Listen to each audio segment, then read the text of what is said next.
It's time for another edition of Women's Lacrosse on the Lynchburg Hornets Sports Network. A Wednesday toss-up between two Hornets foes. They're familiar with each other. It's going to be a big one, knowing that these two teams really want to keep their ODAC campaigns rolling in the right direction. The Shenandoah Hornets from Winchester stepping on Schellenberger Field to take on the Lynchburg Hornets. Evan Gates, Sam Graham, the dynamic duo up in the booth. We have a lot of dynamic duos on the field to keep our eyes on today, but we understand, Sam, two offenses that can really function, but Shenandoah's defense might be the narrative we keep our eyes on. Well, glance at these two teams. Lynchburg slightly better in the conference standings. This is a big one in that regard. But, yeah, when you talk about the Shenandoah defense, and I got to remind myself, two Hornets on the field today.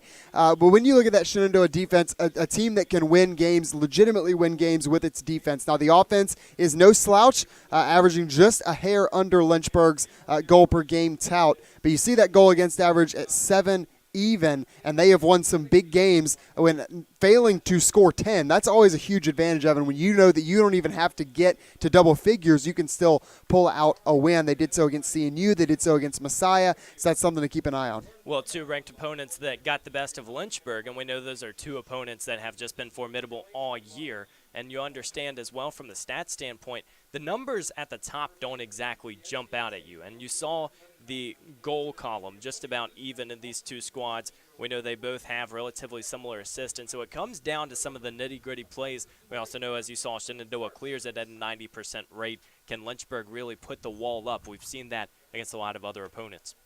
Well, absolutely. I mean, obviously games wind up always being won on both ends of the field. You might lean on one side more than the other. But, yeah, you really does have to all come together. And for Shenandoah, I think that has done so far. We'll take a look at some of our players to watch in this game. Actually, we'll take a look at the keys to the game. Excuse me. Talia Maria is going to be our player to watch on Shenandoah. Sorry for the pump fake there, a little pump fake meme in the Lacrosse press box. Maria comes in, and there's two freshmen, Evan, that I want to pinpoint on the Shenandoah team, but we really only have space, obviously, for the one on offense, one on defense. Maria on defense. Alex Ripken has been fantastic as a freshman on the offensive side, but for Maria, leading this team in caused turnovers, second in draw controls, a two-way, multifaceted player. Well, we know, and they can get it done in so many ways. We see a lot of offenses that are top-heavy. They have a few scorers who can get it done. Shenandoah has had a number of contributors, and they are young as well. 12 freshmen on this squad. Their top three scorers are seniors or a grad student, and so you understand you're going to have to really go into next year with momentum. But Shenandoah, with the way they're playing right now, we see the record at 10-3. They're in a good spot, still looking to really stay on top in those standings because the postseason isn't that far away. And Shenandoah has been a consistently solid team in the ODAC, but this year certainly enjoying some elevated success, right? A consistent member in that IWLCA top 25. They come in today ranked 22nd. They've been hovering right around that spot. So you do want to continue to stack wins, stack that momentum. On the Lynchburg side of things, in terms of a player to watch, let's stick with the theme of the Shenandoah defense against the Lynchburg offense. Let's go with a breakout star in Reagan Bradley. Bradley up to 23 goals, 7 assists for 30 points total on the year. And she's now improved into the number 3 position on this team in terms of point scoring. This is a dangerous offensive weapon, one that is, again, like we said, missed her freshman season due to injury. A year ago, having trouble just even being on the field, only played in 6 games and had just 1 goal entering this year compared to 23 this season. Well, number 4 has scored in 8 straight. She's doing so with confidence. You understand that this offense is finally revealing itself. We know who is in the mix, who's going to deliver, and with McKenna Steinow out, you need those contributors. Yeah, and Lynchburg obviously without Taylor Doherty as well, so that's a big person out of the lineup on the defensive side that sadly team will not get back this year out with an ACL injury. McKenna Steinow should be back in the coming weeks, but like you said, inactive once again today. So Hornets nursing those 2 injuries and certainly got their work cut out for them today. Well, so much to uncover. We'll take a look at some of the keys to the game and our starters on the other side from Schellenberger Field. The One Love game, we're having a lot of fun. We're glad to bring it to you here on LHSN. We'll be right back on the other side.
Well, folks, welcome back inside the press box. Moments away from the first opening draw control. We'll take a look at some of the keys to this matchup. We'll do that by opening up the Graham plan once again. Been absent it the last couple of weeks. We're bringing it back for Shenandoah. I think it's going to be important today to stay patient on the offensive end. This Lynchburg team that has had trouble in terms of efficiency at stopping their opponents from finding the back of the net. For Shenandoah, there's no need to really rush anything, but you do want to also make sure that you're getting those shots up. While the efficiency portion is in your favor, don't be afraid to take those shots. Test Corinne West. You can do those at the same time by prolonging these possessions, getting those 2 and 3 shot possessions and using as much of the shot clock as possible. That also limits the time that the Lynchburg offense has to beat you on that end. For Lynchburg, you want to make your opponent pay for free. The free position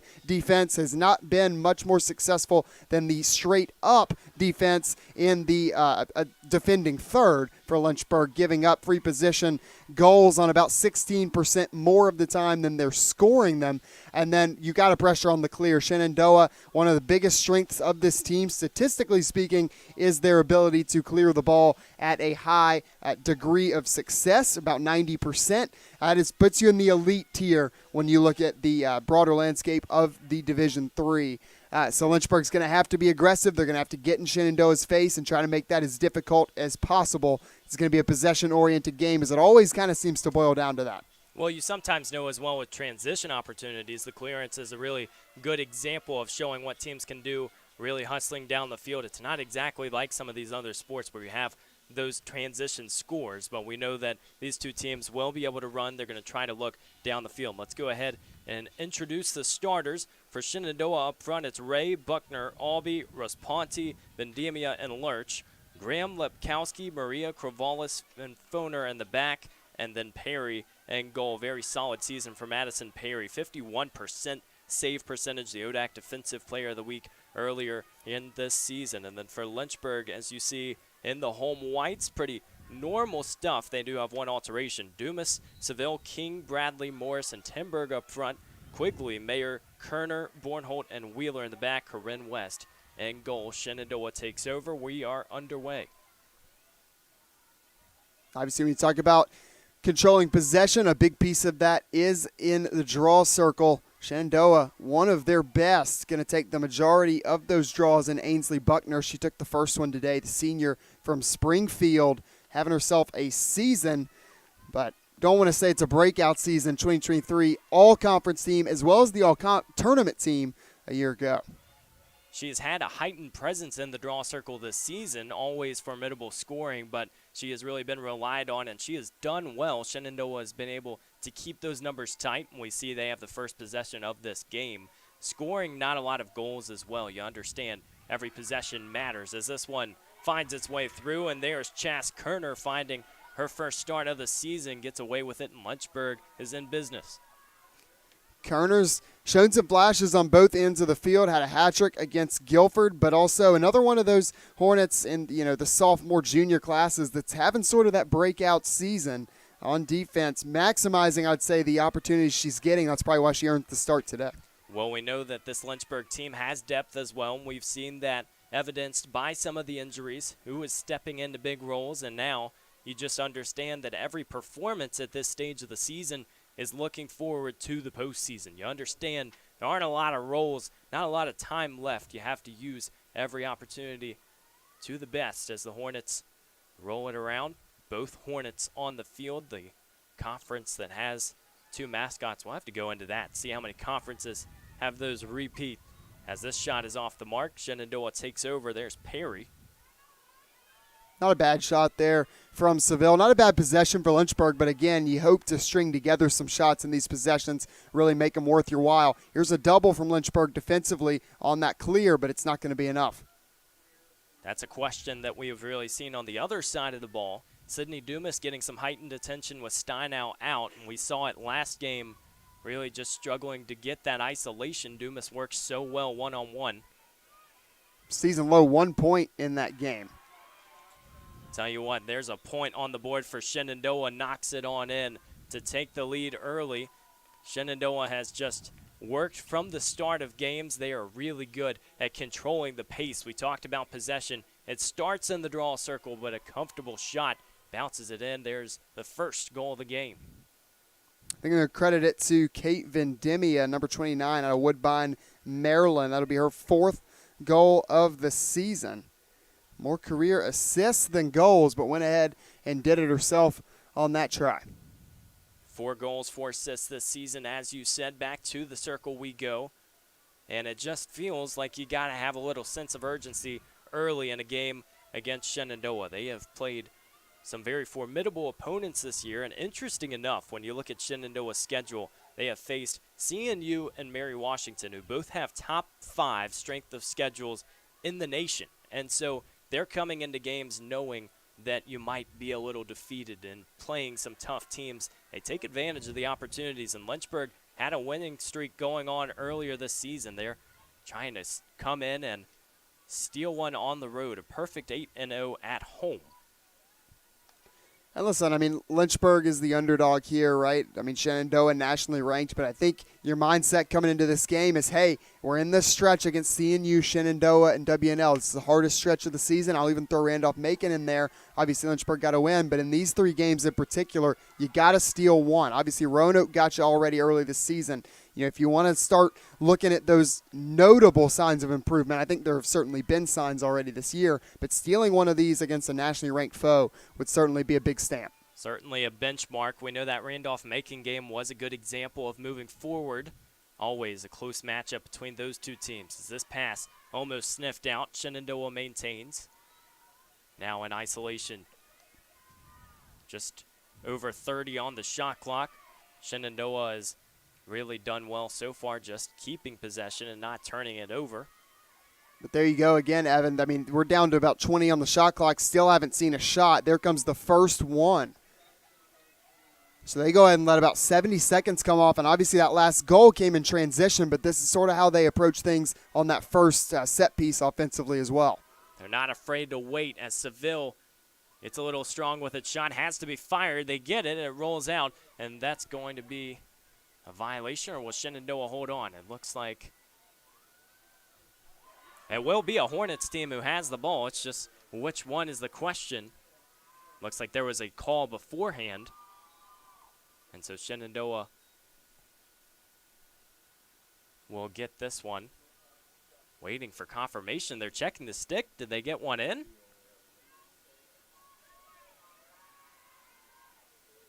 Yeah, tough break for Lynchburg there. Obviously, you just about get out of the woods. Shot clock hits 0, but then they're awarded the reset. Shot came before. So Lynchburg doesn't get the shot clock violation. Then you sort of back on your heels. You got to get reset quickly. And that's, I mean, big time from Shenandoah to take advantage of Lynchburg maybe being a little bit of disarray.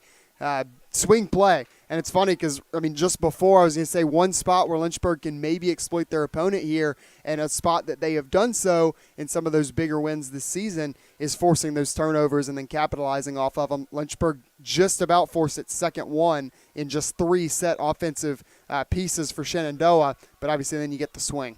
Well, getting a little rough and rugged, and here's Shenandoah again maintaining. It will be Ainsley Buckner, as you hear on the PA system, who gets awarded the goal. We'll have to go back and check that one out. Kerner playing tight defense, got her stick on it again. She is so aggressive defensively, the sophomore, who's just been able to really make contributions like so many others after last year not getting as many appearances. Lynchburg sticking one-on-one on the defensive end. Obviously quite a few people who can hurt you for Shenandoah. See how long they stick with this man-to-man. So far, I mean, I'd call it relatively effective. I think both goals, one coming in transition, the other coming right after. I think Lynchburg might have thought they'd forced a turnover via shot clock violation. The Hornets have played good defense early on. We have seen some of this tight play, and the problem is when you're only going to about 10 goals to win a game, these ones early can really hurt. We've seen Lynchburg get in holes early on. This was a CNU squad that put up some very crooked numbers early in that game. But I think knowing you can score, or win rather, with these lower scoring games just gives you a ton of confidence. I mean, you're sitting here right now with a 2-0 advantage for Shenandoah, and they probably feel more comfortable up 2 than just about any team in the country. Absolutely, and they have done so well just to weather the storm, but Lynchburg looking to change the narrative. Seville in the midfield's been great on the defensive end so far today. She does a little bit of everything, as does Neely Morris, somebody who has really gotten around the field. We understand, too, from Seville's perspective, this could be the last home game as a Hornet. You don't know what that ODAC tournament's going to look like.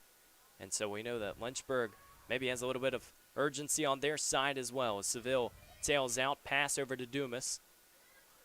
It's that time of year where you start to really think about playoff seeding, too, and every game just seems like it matters a little bit more. Obviously, Lynchburg getting its senior day over the weekend. But, yeah, obviously, when it is the last time you're playing at home, that's going to pack a special punch.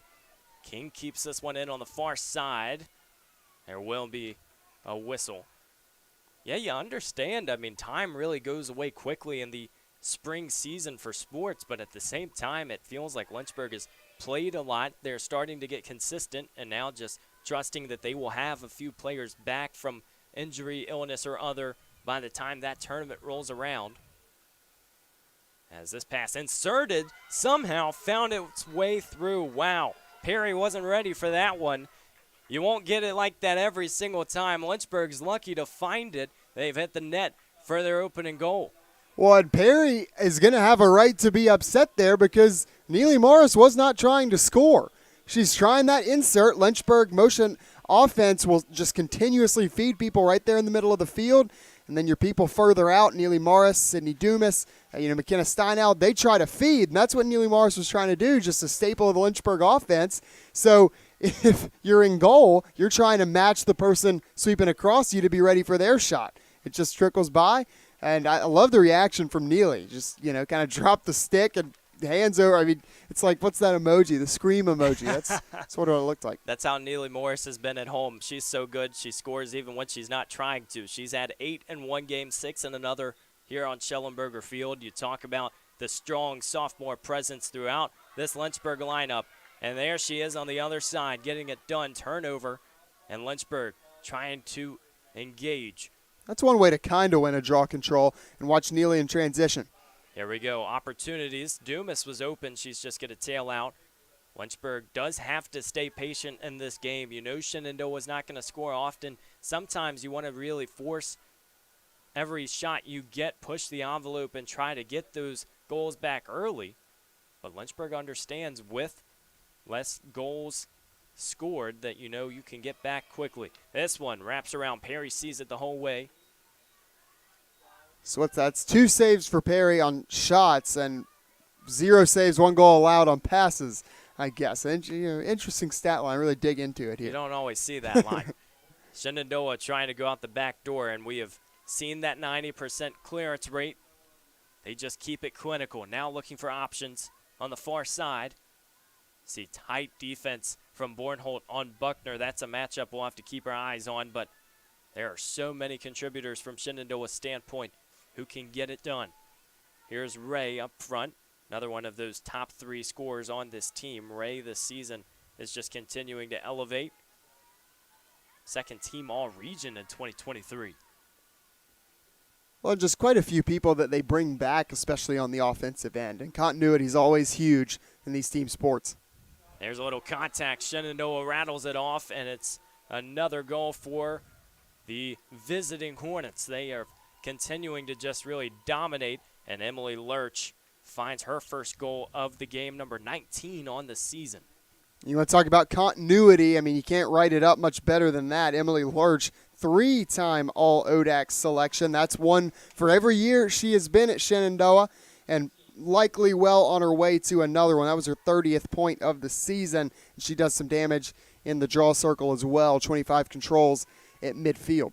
Senior from Nokesville, Virginia. Not Roanoke, Nokesville. We have a lot of different Virginia representation across the ODAC. It's been fun to watch. And then you have some other teams that we have seen in town, CNU, bringing them from all over. The D3 landscape, just so cool to be able to get into the nitty-gritty as these teams are hopefully trying to compete against some national level competition, trying to extend that postseason run. As we go back to the draw circle, Shenandoah up 2. Buckner gets another. Domination in the draw circle. Lynchburg yet to win one. They went with a different look there. They went with Hausauer at midfield. We have seen a few different Lynchburg Hornets be able to get into that spot. And Hausauer, as a freshman, too, you understand you're coming into an equation just trying to find your role. She has done so well because, yes, she has scored, but you also see that draw control category. Look at what Lynchburg did last season with so many different contributors from Dumas to Steinau to Morris. As Ray pressured a little more tightly, Shenandoah rolling around. But look at the patience of this offense, just not in a hurry. They're going to wait until the opportunity presents itself, try to wear down this Lynchburg defense. They're letting more than half the shot clock go by on every possession, and they're scoring on just about every possession. Lurch dots another one on the net, and the crazy thing was Lynchburg's defense looked like it was trying to force her to one side and really protect the middle. Still strong speed for the senior, gets back, and Shenandoah off and rolling in this first quarter. Yeah, and Lynchburg's going to go ahead and go to Kayla Brady, it looks like, in goal. But, Evan, to your point, I think a lot of times when we watch defenders do what they do, obviously defend, and we see them force somebody to one side, obviously you're typically thinking you're trying to force somebody to their offhand. And a lot of the time that is what they're trying to do. Sometimes you're trying to help out your goalie, and you're trying to put them in spots where practice day in and day out, you've seen your goalkeeper have more success defending shots from one area than another. So I think a lot of the time Lynchburg trying to protect its goalkeepers too and dictate where the shots are coming from, but Shenandoah is just putting them on target. It doesn't really matter where they are shooting from. They are getting a very high percentage early in this one, 4 goals on 6 shots. We'll see if they continue dominating in the draw circle. There was a call that will keep it with Buckner and Shenandoah. False start against Reagan Bradley. Third different person Lynchburg's thrown at midfield. Ainsley Buckner has taken all of them for Shenandoah so far, and she has won them all. And you want to talk about this Shenandoah offense wearing you down. I mean, we've only seen 9 total shots, almost 10 minutes gone in this game.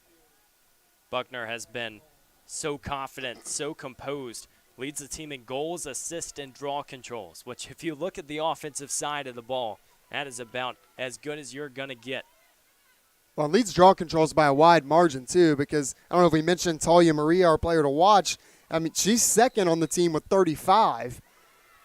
Obviously, it's 69 for Buckner to lead the way, the senior out of Springfield. I mean, she's just been fantastic. And it's, 100 goals in her career, as well as 100 draw controls in her career, reached both of those same day against Rhodes. And interesting enough, it was also the same day Lindsay Lutz recorded her 150th win. So you want to talk about packing a press release. I mean, that just takes it all. You feel bad for the department writing it because Shenandoah have just done so well, especially when you look at how they are trending. Coach Lindsay Lutz in her 16th season, and her first season, if you go back to 2009, was 3-12, and she has just rolled on ever since. As Dumas tries to roll to the goal, goes back out, pass to King, fakes the shot. This will be a call and a free position shot. Coach Lutz, the conference coach of the year in 2010, had a really good COVID season as well, 7-0, but they did beat Christopher Newport. They had some other formidable opponents, and now with 155 wins to her name, she's trying to add on, trying to build that resume a little bit further. King goes over the top and in. Perry couldn't pounce on it, but it looks like it was a crease violation. Super close call. Shenandoah will get away with it. Lynchburg has had a few of those this season. Yeah, I mean, we're without replay right now. That's a good call by the officials. Let that go as Dumas just got tangled up with Cizelle. No ill foul. Now Dumas on fast break. But, yeah, I mean, that one looked clean, but obviously we'll defer to the officials. I mean, it could be tight down there. Lynchburg, which has struggled a little bit, 42% on free position, a lot of times electing to defer and not even take the shots. Looked like they were going to get one there. So tough to see that one wiped off. Obviously, it's tough to see any goal wiped off the board, but Lynchburg does get it right back. King has done well just to be in the right spot at the right time. We've seen her in the draw circle, a heightened presence. Bradley trying to put it into motion here. Stenberg. Shenandoah, their defense is just dominant, and you can tell Lynchburg just not moving the way that they normally move. So many of those cuts have been denied, and Dumas can't find her spot as well. Lynchburg forced to reset all the way back at the top. Now they get inside, but Shenandoah has done a great job forcing Lynchburg out of that middle of the field. They've watched the film, obviously. Lynchburg wants to roll those cutters inside. You can see it at times, actively throwing double teams, pushing offensive players out of their spot. Bradley on the spin, though, still does not pay off. You can tell that confidence is building for Bradley, and Neely Morris probably had the best opportunity of the day. Lynchburg still on the doorstep, 6 on the shot clock. Isolation for Dumas, finds her way to rattle it off. It hits the net. This one won't be taken off. Lynchburg has its second of the day. Dumas extends that goal streak, a goal in every game this season. And she finished through contact. Evan, it's funny. I was out here the other day watching practice. All the defenders were out there with pool noodles, and I'm sitting here thinking, why do they not have sticks? And you just watch, and they're just, simulating that pressure. These Lynchburg attackers, obviously, they want to get inside. When you go inside, you're going to feel some of the heat, right? If you can't take the heat, get out of the kitchen. But Lynchburg needs to be in the kitchen because that's where the bread is. So getting out there with the pool noodles, whacking at the offensive players, but you see it there. Whereas Dumas earlier in the year might have had a tendency to put that head down. She actually did on the previous drive. That time, head up, eyes the goal, finishes through the contact. Beautiful goal there for Lynchburg. The pool noodles were not early summer fun. We're still working through the spring season. And tell you what, Sydney Dumas knows every team is going after her, and the stat sheet won't lie in that department. So you understand as a sophomore, you're already getting that isolation. What are you able to do? How can you really increase your bag to the sense that you can be ready for those defenses? And you wonder, as a junior and senior, how she's going to operate. Lynchburg had a golden opportunity to steal the draw, but Shenandoah still finds its way forward. Well, Evan, back to your point on Dumas. I mean, Lynchburg needs Dumas to be on to compete in these high-level games, right? I mean, it's no accident she has a season-low 1 point off that one goal against CNU, and Lynchburg kind of gets taken behind the woodshed a little bit. When she can be on for this team, when Neely Morris can be on, good things will happen. Now you're not going to defer goals from anyone. If whoever's scoring, that's great. Let them go do their thing. But I think other players get so much confidence when the stars are sort of locked in. Helps you stay in your role, and that's why some of the freshmen for Lynchburg, we've talked about Hossauer already, just some of the attackers are able to contribute so heavily. Even a Reagan Bradley, somebody who has found the starting lineup and still just able to stay true to her playing style. Shenandoah sneaking through, wraps around. It was a really side-arm shot, and Shenandoah able to pop the net again. It was Emily Ransom who gets it done. Well, and great ball placement. You see Brady, again, the field hockey roots. She goes down to the ground, and she goes down to her left. Shot comes across Brady's body, across Ransom's body, and then finds the back of the net on the opposite side. You find the spot where the goalie is not. And I think we've seen Brady sort of evolve in that spot over time, but still going to be hard to shake some of those roots, and that was just really smart goal placement. Well, and Brady has not played on this lacrosse team before, too. It's not like this is her senior season of the lacrosse campaign, and so you understand a lot of those fundamentals will take time to develop. You also have a really large senior presence on this team in the defensive category, so you know what to expect. You're hoping that they're communicating with you, and obviously Lynchburg's attack can do its thing as well, but they have struggled to keep possession as the draw circle has proven problematic, and Lynchburg trying to steal this one. Dumas almost had her stick on it. Shenandoah will retain again. Time of possession, you really got to prize it today. If you're Lynchburg, Shenandoah is bleeding that clock on the offensive end, staying true to their game plan. And now Lynchburg's top offensive piece in Sydney Dumas is going to have to take a seat. Lynchburg's going to be a man down, a woman down on the power play here for Shenandoah. We've seen a lot of penalties in recent games from Shenandoah, obviously keeping it clean thus far. But this is a game from Lynchburg's offense where you know you need to share it and prized possession, but they have really struggled in the assist column in their 5 losses. They have had 4 of them with just 1 assist, and so you know that passing isn't happening at a high rate, not a lot of possession. That's something that has to change, especially against similar teams in the ODAC. Another call as it will be stop and resume for Shenandoah. We will see Emily Lurch on the free position again. An opportunity straight away. We'll see what Brady can do in isolation on the whistle. Shot fired. Brady gets the save. Lynchburg Bornhold had a shot to just run away with it. Instead, Shenandoah finds its way back into the possession. Wow. Unfortunate for Lynchburg. If you're Bornholt in that case, you're really hoping just to get possession first, and now Shenandoah wraps around a second opportunity. It's 1 step forward, 2 steps back for the Lynchburg defense right now. They do something good, and then it feels like something just does not go their way. I think about almost forcing the shot clock violation. You don't get it, you immediately give up a goal. You get out of the free position look while a woman down, and then you still have the ground ball not go your way. They've been pinned down as this shot way off the mark. Responti had a good look. Game clock at 25 seconds, so Shenandoah has to go. It's a critical possession. If Lynchburg's able to stand tall here, I think that reframes the way you think about the second quarter. This is just a 3-goal game, but Buckner has it. One of the heavy hitters on the Shenandoah squad. There it is, connecting the dots. Shot finds its way on in with just 8 seconds to go. Shenandoah adds a 6th to the tally, and they have really found their stride. Brady got drugged too far out of the goal, leaves too open a space, too many spots to pick on where you're going to attack there on the shot. Again, gets beat. Made some really nice plays on that possession, but again, I think Shenandoah took, 4 shots on that possession. It's going to be hard to not find a goal if you're getting 4 shots off. That's just the statistics and logistics, and Shenandoah has known it best throughout this season.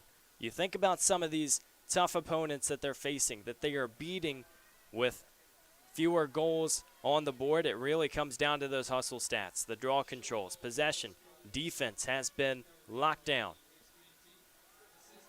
And you go back to that ground ball, obviously it just gets away from Bornholt. That's a fast break opportunity for Lynchburg. Maybe they slow it down and just hold for the last shot, but nonetheless, you have possession. It's just unable to corral it. Tough break.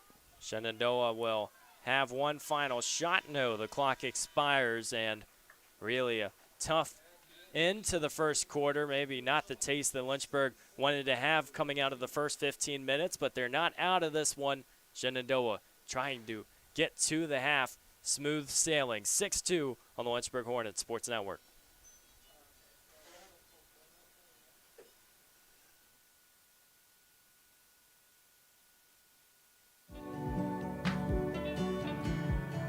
I wanted to be a physical therapist probably starting about halfway through college. I love the concept that exercise is medicine. You know, we're starting to discover that exercise really can remedy many of the things that we thought that only surgery or only drugs could remedy in the past. When the student comes here, it's because we believe in them, it's because we want them here, it's because we believe they'll be successful. The faculty here are devoted to their development, not only academically but also professionally. We're not so inundated with things that we don't have time to make students one of our highest priorities. We have your back. We're gonna help you through that. If you're willing to work, then we're willing to put the work into it and the effort to help you succeed.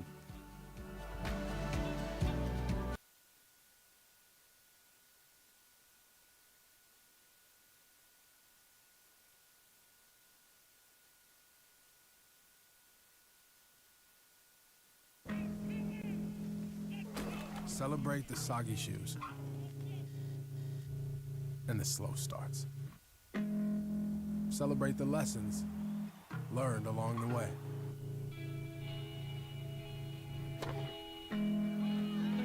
These are the wins. Not the shiny nail-biting kind. These are the last a lifetime kind.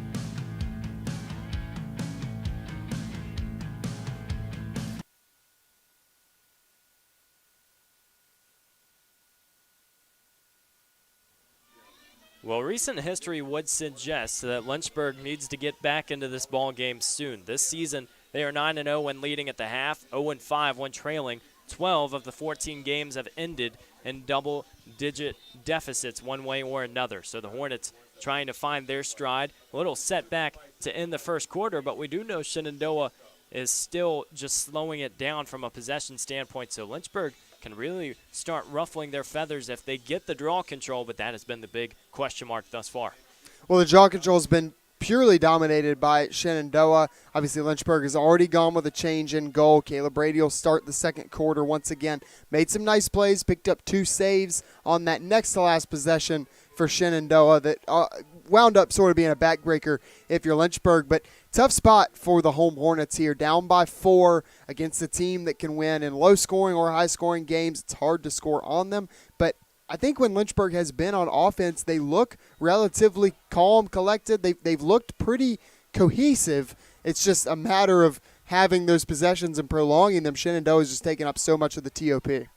Buckner, really clinical stuff. She almost went coast to coast. She picks up an assist. Sophia Albee slams it home, and now Shenandoah, after that conversation, kind of says, well, forget that. We're going to score when we want. And just 14 seconds after the draw, the Hornets are back on the board. Almost looked like a fast break opportunity there. And Albee, that's one of those plays where the goal actually is just should really be credited to the assister there, finding her in that perfect spot in the center of the Lynchburg defense. Obviously, credit to her putting herself in that place and being ready for it. But that's just one that's going to be really hard to defend for Caleb Brady in goal. We see Reagan Bradley taking a stab at the draw again. That one, Buckner really just pushed and found the persistence to move on forward. She has been so good in the draw circle, and that really eliminates a lot of doubt, especially against tough opponents. When you know you're going to at least get a few stabs at these shots. This one a different look. Buckner still almost able to corral Lynchburg, and Neely Morris have other plans. So the Hornets now can use this possession, try to slow things down on their side, but we do know this is a team that when they move quickly, they will have those options, especially with the cutters. But Shenandoah has just continued to build that brick wall. Nothing doing for Lynchburg. For Lynchburg, a shot comes open. You got to take it. Down by 5. You're sort of in that danger zone right now. You need something to get going. Seville, little hesitation, bounces, and that was a good look, but falls through. Second opportunity on the way. We've gotten both ends of the spectrum when it comes to officiating this year. That Randolph-Macon game, we were going in about 30-second increments. Today, it looked like Seville takes one up in the head neck area on that shot. Play on. It's been consistent, though. It has been, and that is always the key. We'll see if Dumas can maneuver the contact. She's already done it once. Timberg pass over the top, a little rainbow, and now chance for Bradley. Look for that spin move again. Wow, Shenandoah's defense has been filthy, and now on the run, they're going to have numbers. Buckner trying to keep this one. Bornholt doing well. Pass inside, insert fire. Shenandoah and Gabriella Rusponti are back, and there is goal number 8. So patient there from Buckner. Almost sits back like she's going to wait for everything to develop, but you could see that one coming from a mile. Lynchburg's had a little bit of trouble picking up that last person trailing down, and that's where the find is. Credit the assist to Buckner, but another goal and just a tough spot to be in as the Lynchburg defense, more specifically as Caleb Brady. Those shots from that close in. And how about the timing, too, hitting it right outside of the crease there. Obviously, Lynchburg had one wiped off from Tori King for the crease violation. So that's another swing to look at. If those two calls go opposite ways, then it's only a 7-3 Shenandoah advantage instead of 8-2. Well, and here's the thing. Buckner is listed as a midfielder. We know she is really all over this attack, but it just seems like she knows her spot on the field. And the way that she allowed that possession to develop, just waited, like you said, patient timing, and then finding the pass. That assist column can be so crucial. Something Lynchburg has struggled with in some of these losses as Neely Morris almost able to get the draw. She does. Heavy traffic. She will get separation, and now Hornets on the other side of the field. Yeah, I got it. One-on-ones. These are so crucial, especially when you have Shenandoah out of position, but Lynchburg just waits They want to get a set look at it. Jenna Norco sent in on the offensive side. First time today. She has had such a great season. 9 goals, 5 assists. Scored in 6 different games this season. One of those bench players who can just come in and really light a fire. Is Lynchburg going to have someone today? Shenandoah hoping to keep it silent. Timberg wraps around, now King. Here's down the middle. We've seen this look a few times. Fires across her body. This one files through. Norco will take over. King makes that one a little bit too difficult on herself. Actually, does well to avoid one defender, runs into another, and then tries, like you said, the cross body shot wrapping around that defender.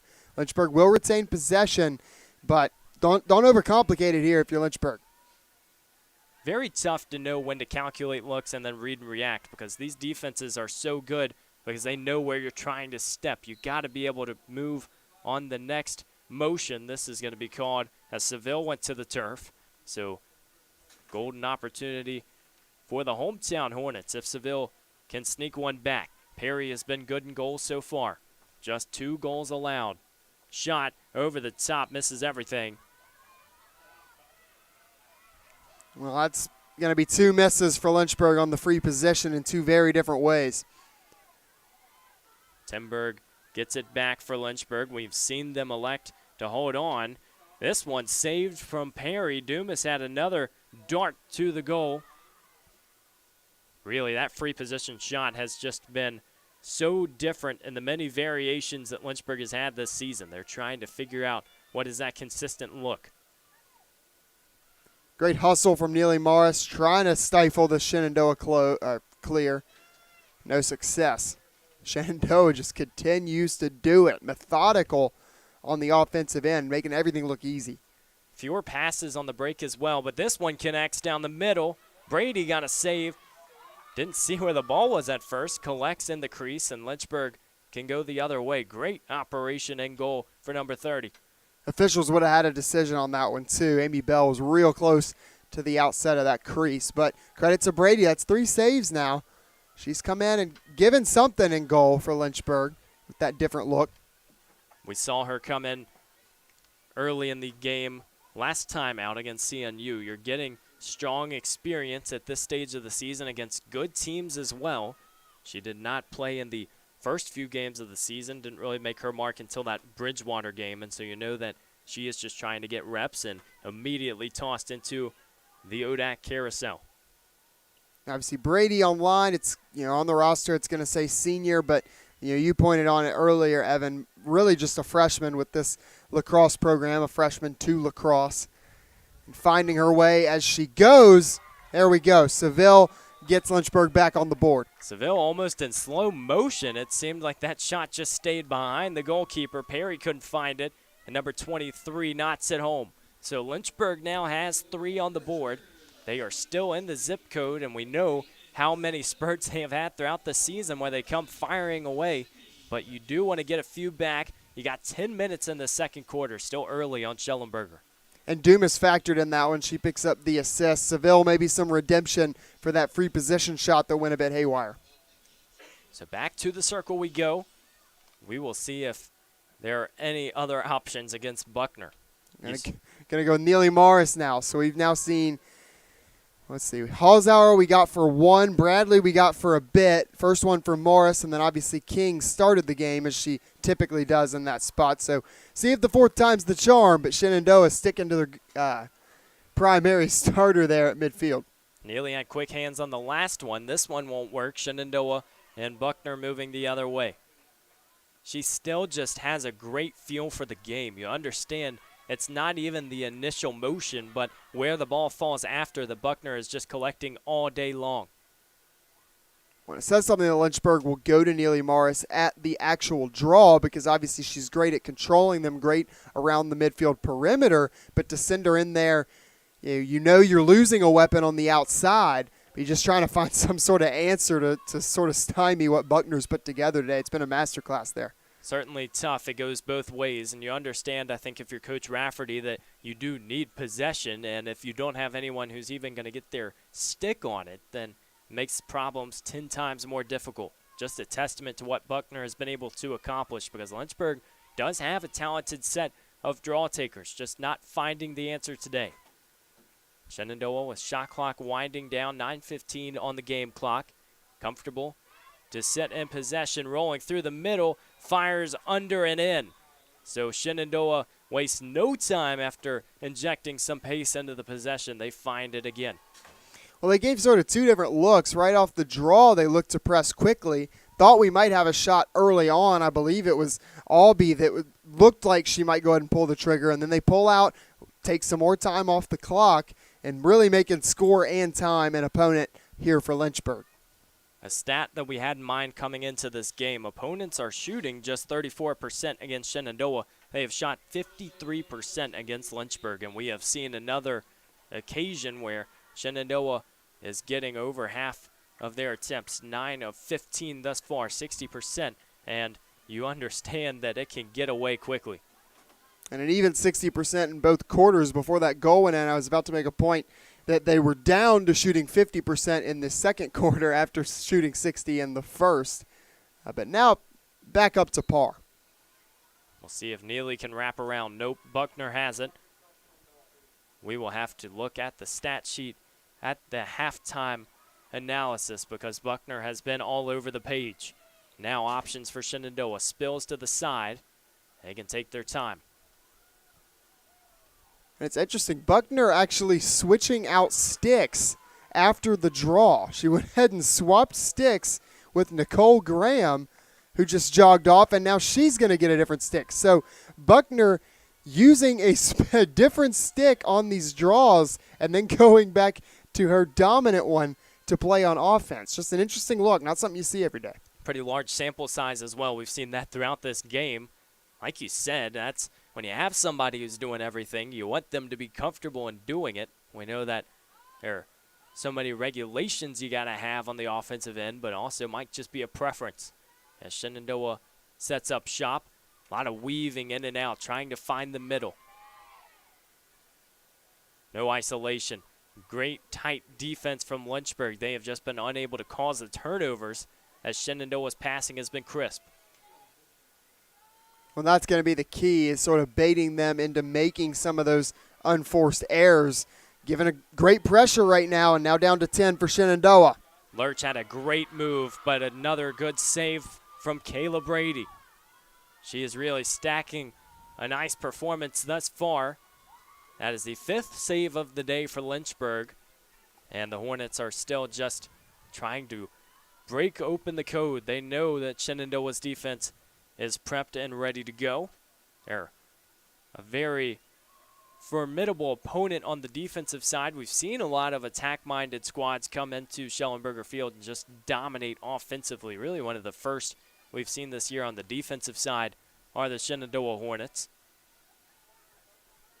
Well, Brady back there anchoring it down in goal. She's keeping Lynchburg in this ball game. I mean, she's come in and made 5 saves, a couple of those on shots that you maybe wouldn't even expect her to get to. I'd throw that last one in there, and then a couple of those right on the doorstep of the crease. So without her, this could really be out of reach. But, I mean, Lynchburg with a goal here is only down 5. And obviously, you still got a half and change to go. But the Hornets got to be methodical. Shenandoah has been pretty silent on the offensive end, but they still are scoring. This is a great pass into Norco, and there is another goal for Lynchburg, number 25, making it happen. And very close inside again. I was watching that goal line extended judge. See, make sure the hands go up. They do, so Norco is going to get the goal. She's been great coming in off the bench, giving a different look for the offense and scoring, typically the beneficiary of those assists. And what a feed by Tori King right there inside. That's not an easy pass to make through several levels of the defense and also just the pure distance of it. Great pass from King, her best play of the day. Have to time it up, and Norco is really good when she is on the doorstep. We've seen that look a few times. Comes from behind, able to fire home. So Lynchburg trying to rewrite this narrative. They are still in this game, as we already talked about. 9-4 on the board. 6:34 in the second quarter. Well, and how different could this be if the draw control was a little bit more even? Buckner just continuing to be dominant there And it's going to be hard for Lynchburg to mount any sort of comeback if they can't turn that around. And Buckner, I mean, look at this guy. Like, it's not easy to both win the opening draw and then also make the control. You see, she's taken every draw for Shenandoah. She's also leading the team with 69 draw controls on the year. Like we talk about Neely Morris, yes, she has great at making those draw controls, but she's not typically taking the draws too. Buckner's, I mean, putting it in a spot. He's just clinical at midfield. Buckner is ready to take on an Army, and you understand that in the halftime huddle, there's not much you can really say unless you have some very innovative tactic to take those draws, because Buckner has just commanded them. She is ready for everything you throw in her direction. And now just weathering the storm, we'll have to look at the possession stats. We know we don't have them in numbers, but you understand it doesn't have to pop out. On a quantitative side, they have just dominated and really pushing Lynchburg back, making this defense tired at this stage of the game. Isolation shot wraps on in. Amy Bell, the junior, finds goal number 20 of the season. It just goes under Brady, and now 10 goals for the visiting Hornets. Bell was turned away at the front door the last time she tried to enter. This time, no problems. Great little hesitation move to shake a pair of Lynchburg defenders. Kerner, who's been good in one-on-one defense, she just overplays that little hesitation pullback, and then it's full steam ahead for Bell and gets in a good spot to score. Again, shooting across Brady's body, sort of pulling her into the shooter and then going the other side. And somebody new at midfield now, Sydney Dumas, going to take this draw control for Lynchburg. It looked for a moment as though Buckner was not going to take it for Shenandoah. Now she jogs back in. So Dumas has an opportunity. You just keep on throwing the arsenal at him and see what happens. Can't get antsy as well. Saw a false start earlier. This one, good timing. Lynchburg's maybe best look of the day. Dumas still wants it, and she has a clear path. There we go, Lynchburg trying to find isolation 7. Might not be done. Dishes it off. Here's the opening fire. Clinical stuff, and Neely Morris gets the easiest goal of the game for Lynchburg. They are trying to storm on back. Sometimes, Evan, it's that easy. It starts at the draw control. Sydney Dumas was not going to be denied. She hustles down that loose ball, and then you could see it. Shenandoah loaded up that left side, and they were back on their heels. That's great transition offense from Lynchburg. They send everybody back on attack to that left side. Right side's open for Morris to come around from the draw circle, and she's ready when Dumas sends her the feed, converts upon it. There's another assist for Dumas. She's up to 3 points. Extended conversation for Shenandoah's defense as well, just trying to really get their wits about them. It was a quick play for Lynchburg. You send Sydney Dumas right back. Can you build momentum at this stage? It would be a crucial difference maker. This one looks like Shenandoah will have it. Still not out of the water yet. Neely Morris roughed it up.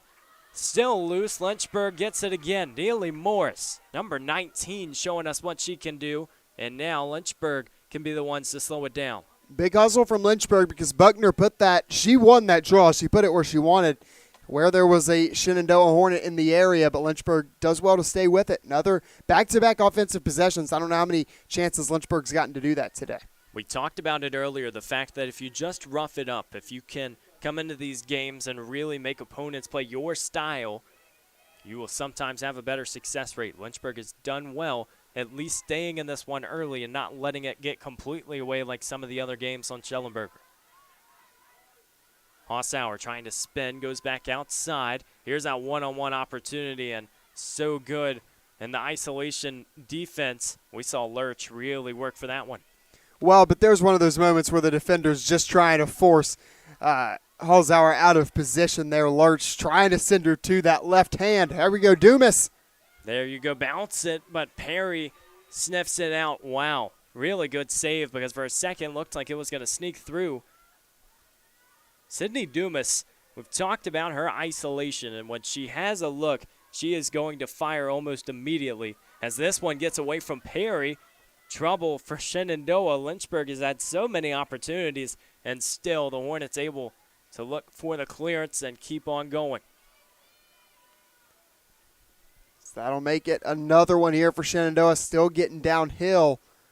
And I like it, the confidence to look for your shot coming right down. If there's one that's, there early in the shot clock, you're not going to turn it away. You want to test these goalkeepers for Lynchburg, but once that opening shot's not there, you sit back, and then it's this. Everybody gets a touch, you sit back, and you just let some of that time come off the clock. Time is your friend, and when you know how strong your defense is, and it's been strong today, we don't want to overlook that, even though Lynchburg strung together some goals, you can afford to be methodical on the offensive end. That really opens up the game for everyone else on the roster. That's why you see some of these goal tallies with what people have been able to accomplish. When Buckner leads the team with 32 goals, that'll go up after today's performance. Pass inside, wraps around, really the corner that Brady couldn't find, and there's number 11 for Shenandoah. Not much that Caleb Brady and goal could do. Lynchburg's defense has just been a little disheveled on some of those cuts to the middle. Well, and those are the margins. Maya Halzauer just about gets there to maybe not pick that pass off, but at least blow it up before the shot gets off. But she doesn't get there quite in time. And, Shenandoah from the middle and the center of the Lynchburg defense has been hard to stop. Rocking and rolling on Schellenberger Field. Shenandoah wants to talk it over, up 6 in the late stages of the first half. We will be right back on LHSN.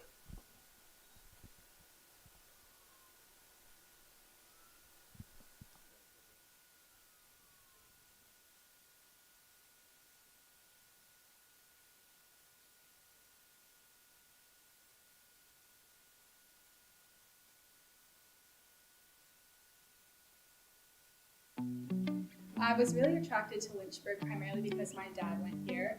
He is an alum, so I kind of had that close tie of being interested in the school, and the school had what I wanted to study. I knew I wanted to help people in the area of health and wellness, so the health promotion program was definitely a program that drew me in, and from day one I've been in love with it, and I wouldn't have chosen any different. I have never had better professors or teachers in my life, and I think here at the University of Lynchburg, the professors definitely care about their students, especially in the health promotion department. These professors want you to be educated, want you to have the experience, and just want you to feel confident going into your career path following your collegiate education. You just feel like you're cared for here and that you matter, and that no matter what, at the end of the day, you're going to be successful, and the people here really want to be here, and everyone has a purpose, and it's just a great environment to be in.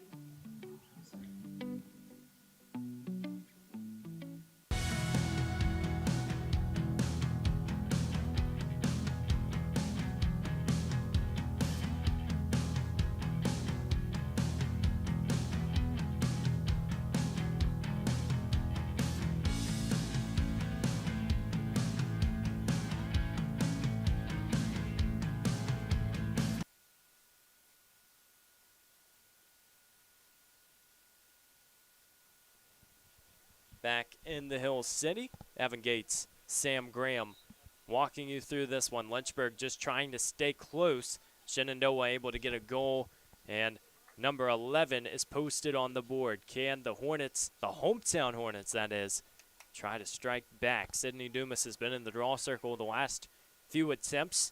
It's looking a little bit better, and we know that that's a turn of the tides that can really influence this game, but Ainsley Buckner has really just slammed the door shut, sealed the narrative early.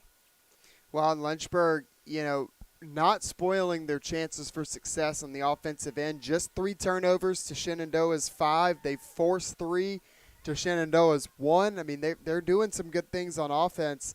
Obviously shooting at a decent clip, a little bit below the season average, but not at an unwinnable rate. And a lot of that's just going to be due to the lady in goal there for Shenandoah, Perry, who hasn't been tested a ton, but has, again, risen to the occasion on 50% of her chances. Evan, though, like you said, it really does start at the draw circle. Lynchburg sort of feels like a different team the few times that they've gotten the win there. Alex Ripken this time gets one for Shenandoah. They're back in business. Just over 2 minutes to go in the second quarter. You don't want things to get away too much. We do know that Shenandoah has put up 11 on the scoreboard. There are games they've won this season where they haven't even hit double digits, so you know that they are feeling pretty good about things. It's just, can their defense do the work on the other side. But like you said, that draw control has been so strong and hasn't really been requiring much. Lynchburg's had some answers on defense, but it feels like every time they do have a temporary solution, the break, then they're unable to capitalize on it, and Shenandoah makes them pay. Shenandoah has been at a stretch of their schedule, obviously playing in the ODAC slate. They beat Randolph-Macon by 4. Previous 3 opponents, each by 20 goals or more. That was only 4 of the 10 that they have won in double digits as they fire away again. They don't let you wait long. Ripken rips it home, and there is another one that really stifles this Lynchburg defense, just playing laser tag at this point. Yeah, Haley Sullivan with the good feed. I mean, it was all just nice from Shenandoah like we've seen all day long today, and it's going to get a little bit sweeter because we had a flag come down on the play. It's going to be another power play opportunity, I believe, here for Shenandoah. So if they're able to go back to the draw circle, they're able to win again, which almost feels like a given at this point. They're going to have numbers on the offensive side. And now, again, as another quarter starts to come to a close, Lynchburg's brief moment of feeling okay about themselves might be starting to slip away again. If you're a Hornets fan, you're really trying to figure out how to win a game. It is pretty simple to know that you got to have the ball to do so. Another different look in the draw circle. Different look on both ends. Believe that. Check the number. It's going to be the goal scorer at midfield, Alex Ripken, that took the draw, relieved Buckner. She's unable to get the win. Carson Lynchburg Quigley. the control. And now Timberg has some isolation. One-on-one in the pocket. You can tell they want those set looks. With Coach Rafferty, that's something that was a big change this year. They wanted to make sure they were staying calculated, especially with new faces in the offense. It has worked well, especially in those games where Lynchburg has been able to score at a high rate, double digits, 20 or more.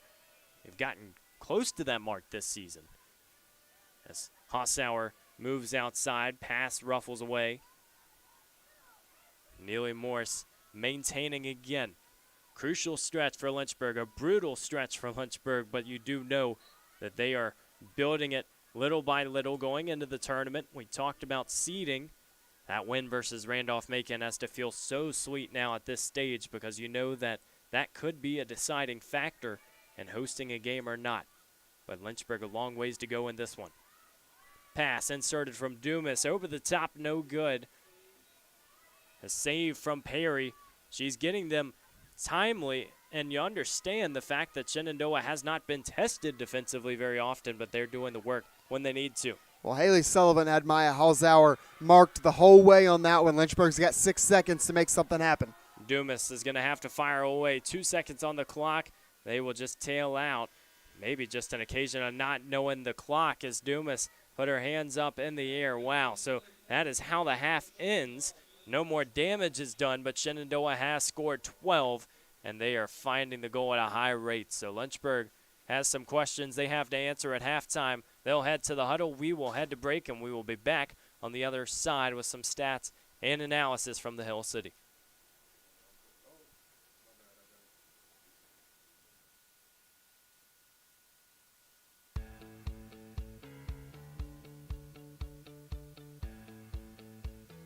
Being a part of the different activities and organizations that I've been a part of, I'm actually able to see myself where I'm like, hey, I actually can make a change. I'm one person that can make a difference. Division III has helped me to develop teamwork skills, critical thinking skills, time management skills. It's not just about basketball or it's not just about school. It's about developing yourself as a person altogether. Football has taught me a lot throughout my life. It's definitely had a huge imprint on who I am as a person. Competing at a Division III level created that opportunity for me to go to college. Not only was I the first one in my family to graduate college, but I was really the first one to even go. Being the first one, I'm breaking that cycle, and now that I've graduated, I'm not sure what's the next step, but I know I have a lot of doors open. And a lot of those are open because I played football and ran track here at Otterbein.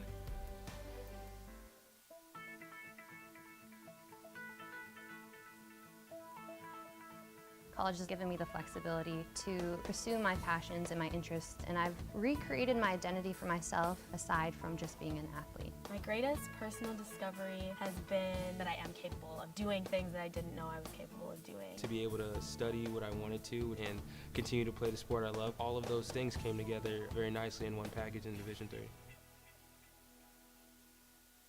My name is Davion Washington Jr. I have the honor of serving as the student body president.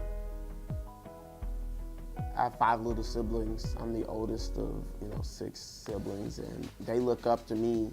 I'm setting the tone. I get to develop myself, make myself a better individual, but also I'm helping future generations, not even my family, but just future generations in general. I found my passion here. I found, the love for what I want to do. I just really had an amazing time here. It's changed, my outlook on life. You don't have to be famous to change lives. You don't have to be on the big screen or whatever. I change lives now, and I hope to continue to do that. Just same way that the University of Lynchburg has changed my life for the better.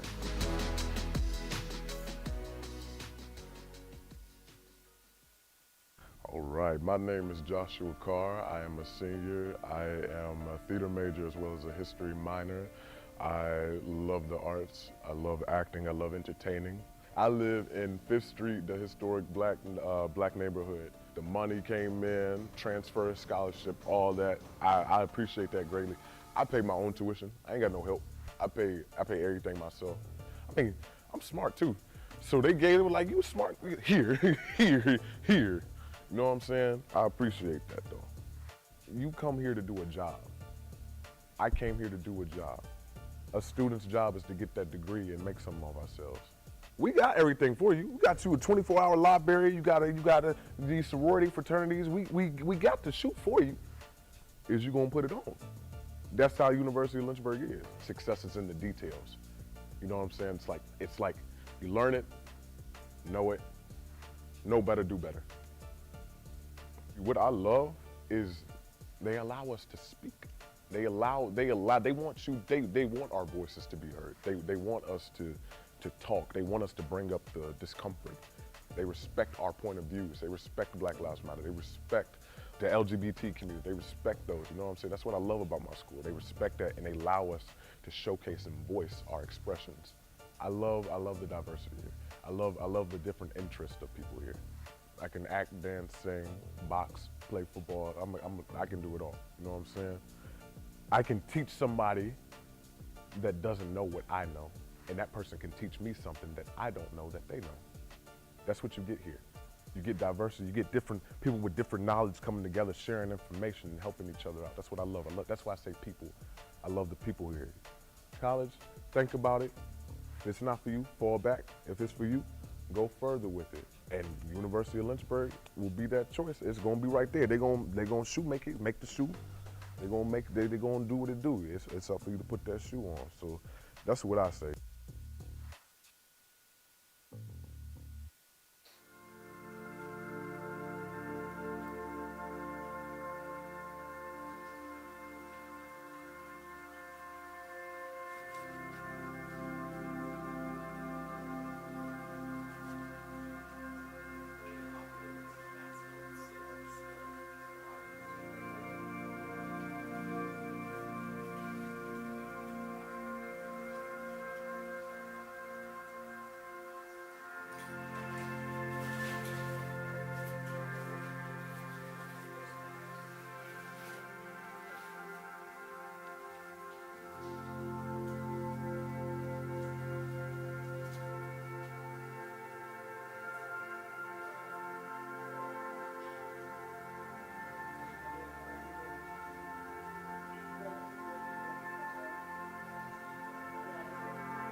Be ready for anything, okay?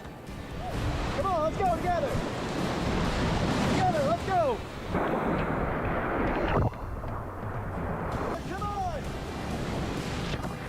Let's go, keep going.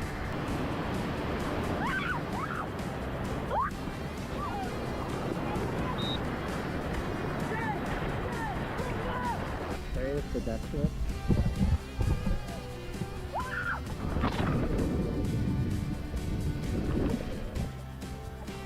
Straight? Straight up, yep. Okay. Cool.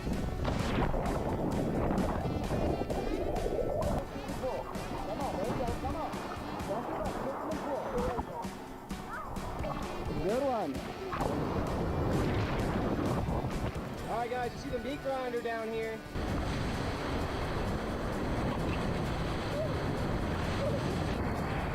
Stay in the boat, let's go.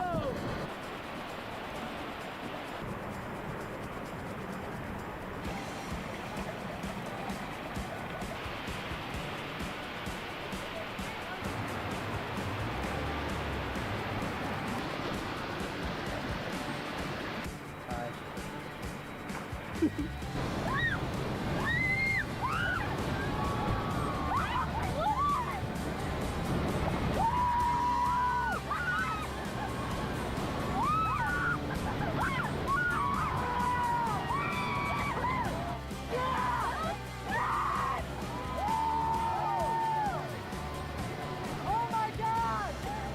Oh my God! That's how you get started! You that on camera? Oh, what'd you think of that? Woo! Get your career in the game by enrolling in the University of Lynchburg MBA program with an emphasis in sport management. This program opens the doors to new possibilities for a variety of careers, from being an athletic director or working in athletic administration to working for professional organizations, your favorite team, to running a local Parks and Rec department. And employers are increasingly requesting and preferring individuals who have postgraduate education, specifically looking for an MBA.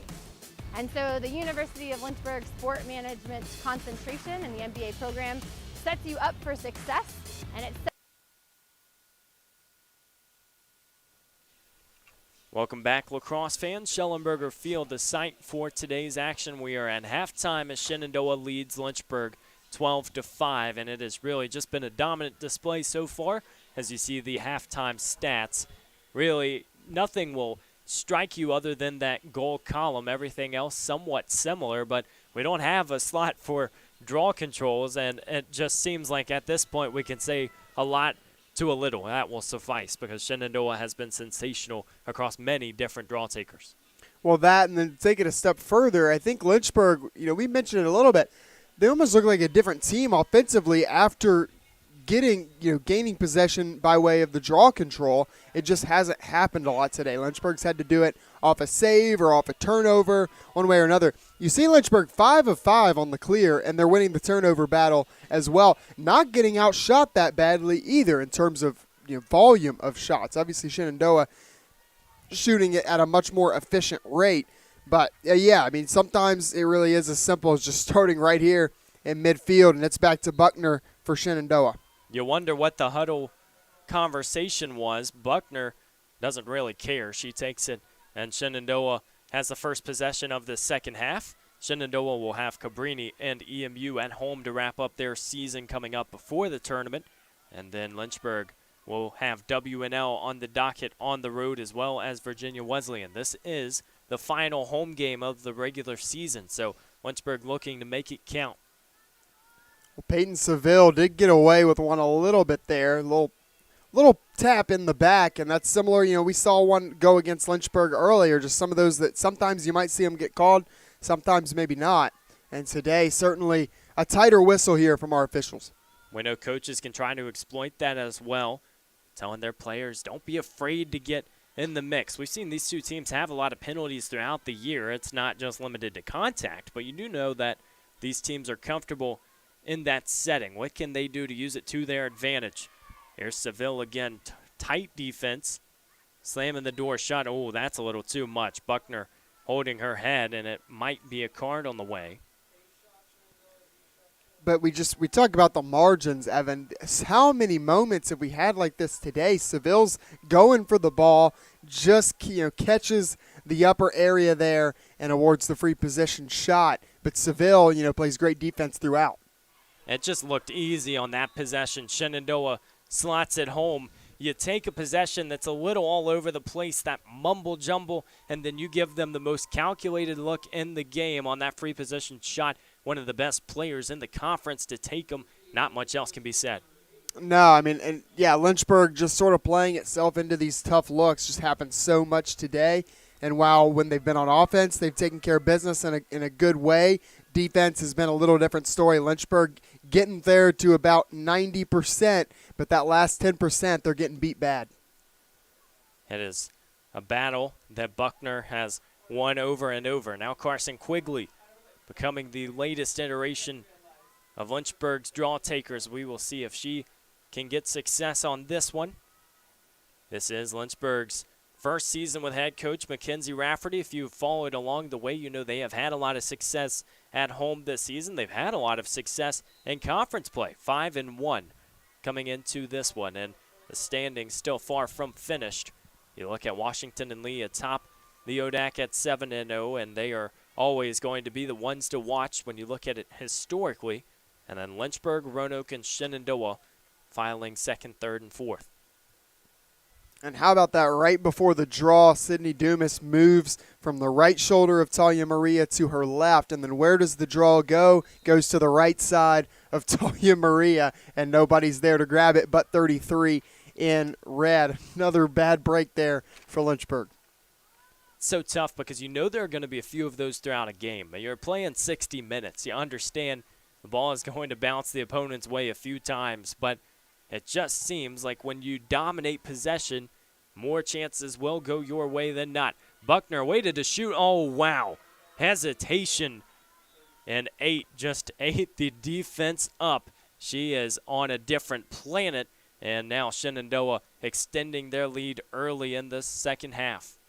We've seen that a couple times today, that hesitation move, and then that time Buckner's able to sort of swing underneath Meredith Bornholt, get the inside shoulder and a good look at a shot, which she obviously converts. Lynchburg, again, they're there maybe at first, but those, double moves, triple moves, or just these elongated possessions have been tough to defend.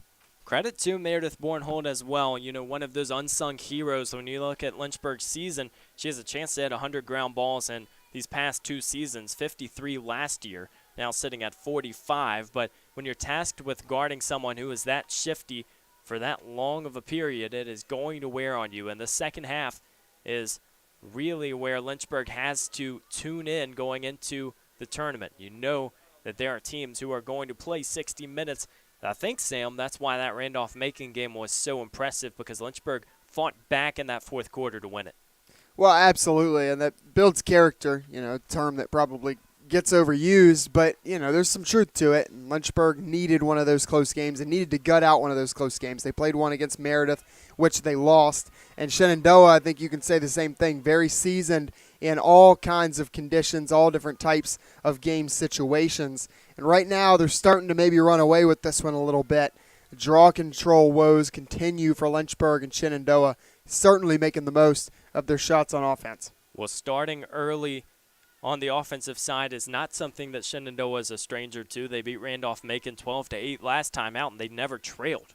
13 total penalties in that game between the two teams, and so maybe a lot of stop and go. But we know the Jackets are a team that are powerful in the conference, and Shenandoah, despite being a defensive-minded team, is still able to put up numbers early.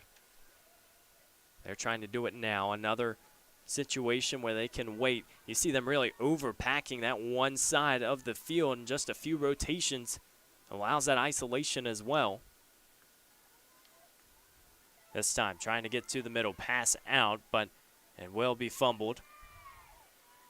And Seville's been great for Lynchburg. They've stuck on a couple different pieces for Shenandoah. It seems like wherever she is, chaos kind of follows.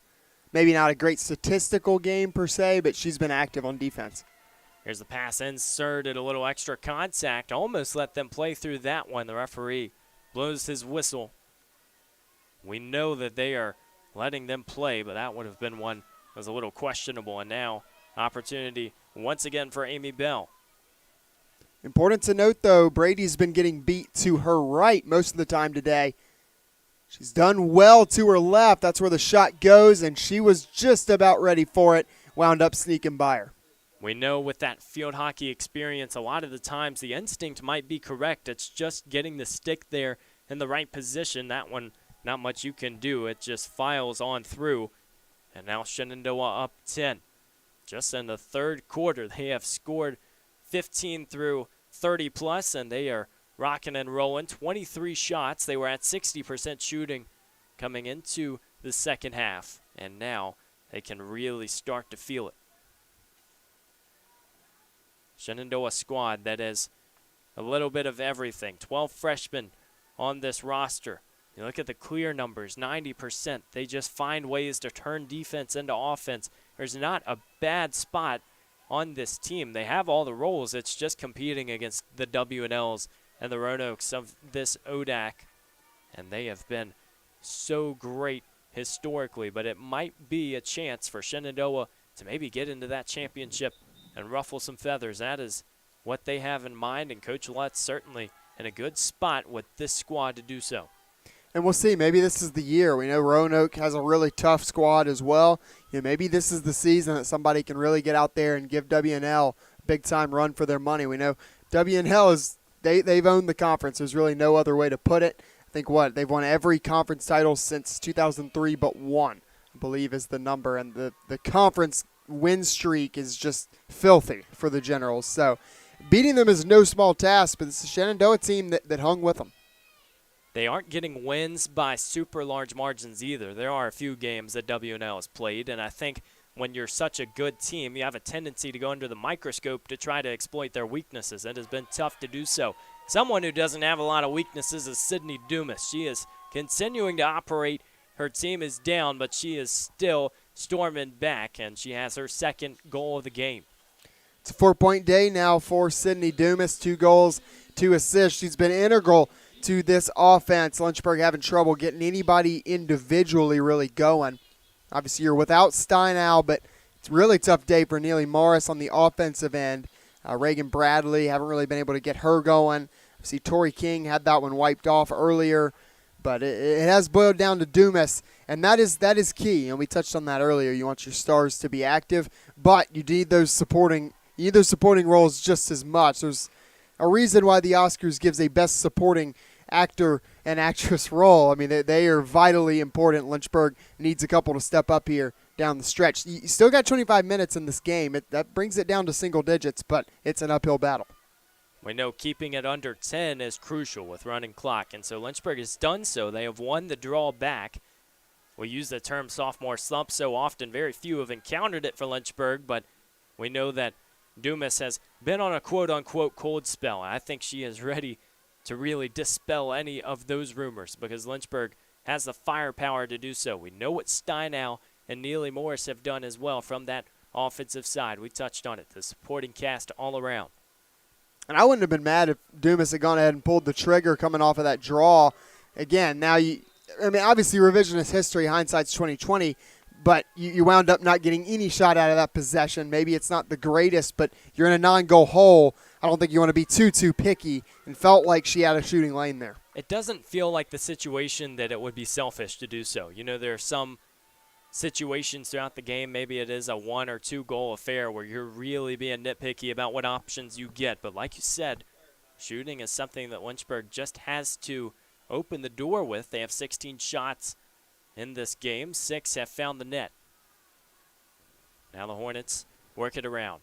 Seville looking for Lauren Fling, another one of the sophomores who has been really good this season, and Lynchburg understands they have a lot of returners. Yeah, I mentioned the, selfish, unselfish debate. Is that shot too high from Neely Morris? Another good feed, though, from Tori King. Dumas, and I say this in the absolutely best way possible, not somebody that you're going to run into. Sometimes you get with star offensive players that they're too unselfish. Dumas really walks that line very well. I mean, 8 goals to 3 assists for her in her career, an 8-3 ratio there. She looks to attack, she looks to score, and I think she recognizes what her role is on this team. So, again, typically when you're calling somebody, selfish in any regard, it sounds, it's a negative, but in this vein, I mean it as a total positive. Well, she had 41 goals last season. She wouldn't have hit 100 points without the assist side of things, and you know that she is just really evolving that style. If she is overpressed, she can dish it off. Great defense from Lynchburg, working all around. That's just a hustle play, and somehow Shenandoah works through, and who else? Wow. That is about as unlucky of a play as you're going to get. Ainsley Buckner once again open. The window has just been wide open the whole game for Buckner, who has just been sensational. I don't even think you need a stat sheet at this point. You don't even have to really understand the full fundamentals of this game to know that Buckner has been active at a high rate. Well, like you mentioned it, Evan, Chastity Kerner gets her stick on that. Looks like she forces the turnover for Lynchburg. Ball bounces Shenandoah's way. And I always hesitate to say the ball bounced this way because, I love that Lacrosse tracks ground balls. You got to go and get it. You got to go and make the hustle play. So, obviously Lynchburg has as much right to it as Shenandoah does, right? So it's easy to call them bad breaks, but they're really stacking up in this game. And I think at some point, is it breaks or Shenandoah just making those plays and just getting there first? Really seems like they are just a step ahead. Every single part of this game is revolved around going from the draw circle to possession and really activating the offense as Shenandoah does quickly. Not much else that you can do if you're Lynchburg. It's got to start in the middle. Now they can just wait it out. Running clock again. Shenandoah trying to reach the finish line first. Team that has been very good this season, and we've talked about the numbers, but you feel like after 16 seasons, Coach Lutz knows what it takes to be a team that is in the mix. And before the ODAC, Shenandoah was in the USA South. So you come into a new conference, a conference that is really expanding this women's lacrosse climate, and you get a few wins here and there, but it's these games, the opponents who have been around for a long time, can tell the tale. Shenandoah leads the series history. Or excuse me, they're tied now at the series history. They did win last game, 14-8. Well, you mentioned that, under Coach Lutz, the Shenandoah program, she guided them into the ODAC out of the USA South, and they've become a proud program, but this is that year where they're really taking that step. I know you're Conference Coach of the Year in the USA South in 2010 for Lutz, but this year feels a little bit different. Maybe one of the few struggles they've had this year is going on the road and winning just 2 and 3 away from home, but it looks like they're going to shake off some of those woes. And you always hate to throw around that, this team's not too great on the road. I mean, it's hard to win on the road, right? Every game that you can win away from home almost feels like it should count double.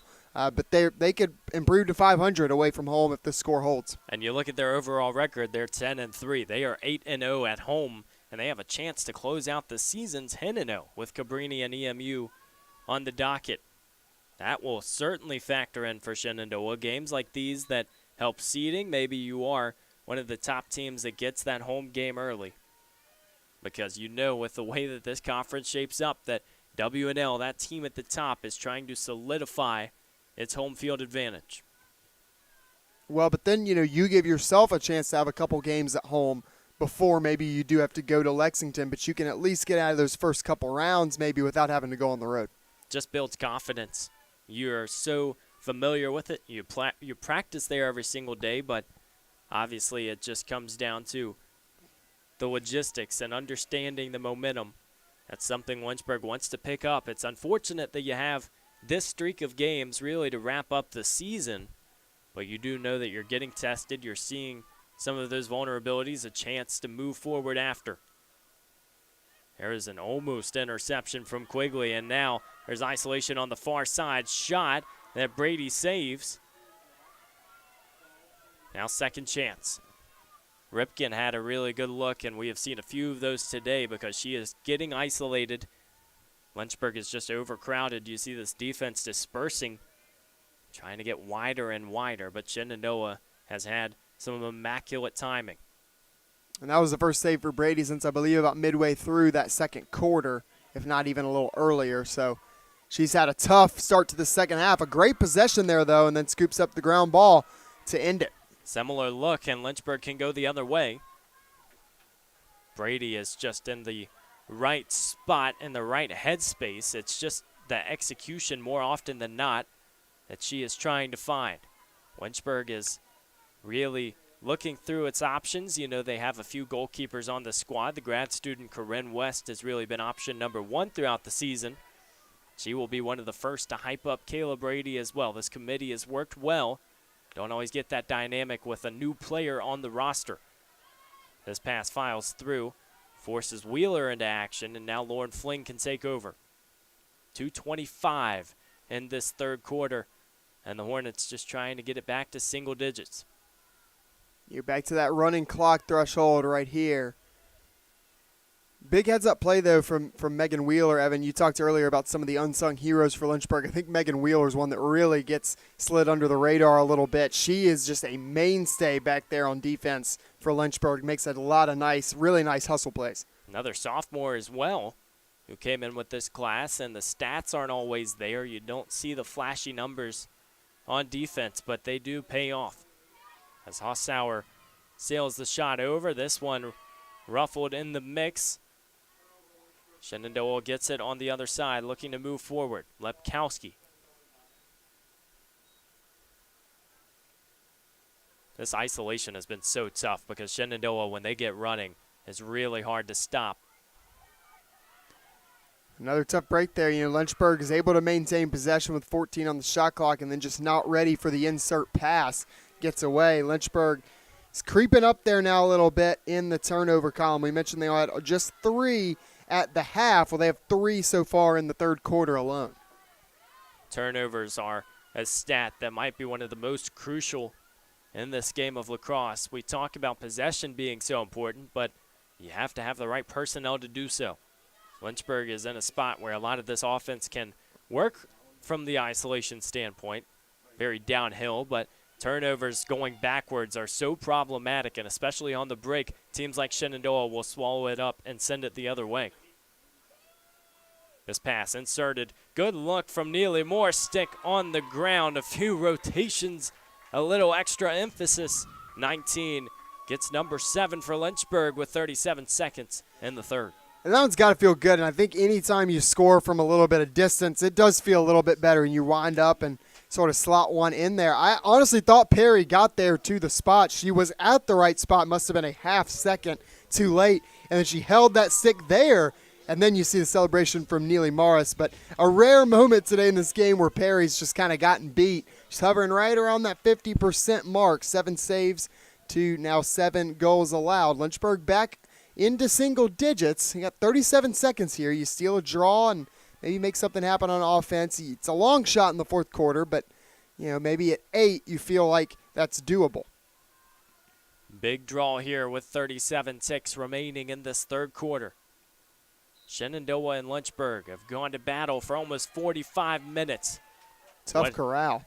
Dumas just made it look easy too. Now in isolation, trying to go all the way, runs into traffic. And there is the call. So Dumas will have a free position shot. That is what we talked about. You got to feel comfortable with her taking it coast to coast. Yeah, that's huge for Lynchburg, and she stays aggressive, you know, doesn't run back out of there. Now one of your better players on the free position, but she's had some struggles as of late. See, she can put one in the back. She does shoot this one, bounces away. A lot of the time, number 7 is looking to make that pass, and we have seen Coach Rafferty really instill that in the system. Coach Reed last year with Lynchburg really allowed Dumas to almost always shoot that. Now Sydney Dumas has other options. Shenandoah with 6 seconds left. Can they have a miracle? Ball still loose. Doesn't look like it's going to happen. And our third quarter will expire with Shenandoah leading 16-7. It has been a battle that has favored the out-of-town Hornets the majority, but there is still 15 minutes left. Can Lynchburg take something back and build a little bit of confidence heading into some big games? It is that time of the year, postseason on the way. We still have 15 minutes, Shenandoah and Lynchburg.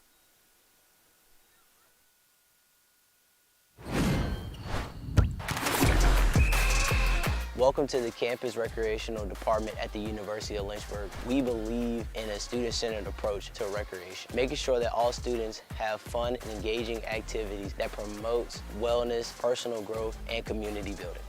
Our team works to provide a variety of recreation opportunities for all our undergrad and graduate students. Let's take a look at the different areas of Campus Rec. Campus Recreation covers all outdoor recreation. Our team offers dozens of trips per semester, maintains recreation facilities on campus, and offers outdoor certificates and leadership training.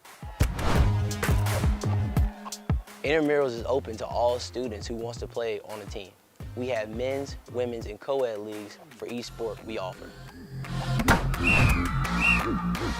Those looking for next level competition can join club sports. These are student-led organizations with the support of Campus Recreation. You can join one of our established club sports, or you can start your own with our support. Campus Recreation offers an excellent amount of opportunities to stay active, make new friends, and develop new skills. We hope to see you soon.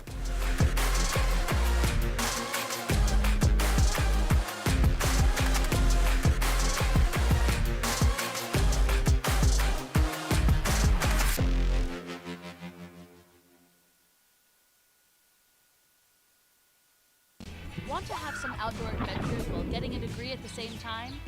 At the University of Lynchburg, we have an on-campus zip line and rope course.